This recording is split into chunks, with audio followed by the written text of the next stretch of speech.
Vat, kaip suprast? Lemą, nu, dar tai pradėjau. Kam ir siūnė? Teks palaukti. Važiuojam.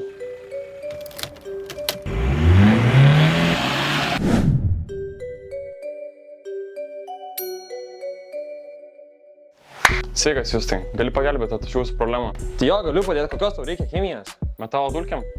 Ok, tai aš tau rekomenduoju Kirlabo RH plus arba RH minus. O tai koks šis skirtumas? Tai RH plusas yra skystesnis, o RH minusas yra tirštesnis.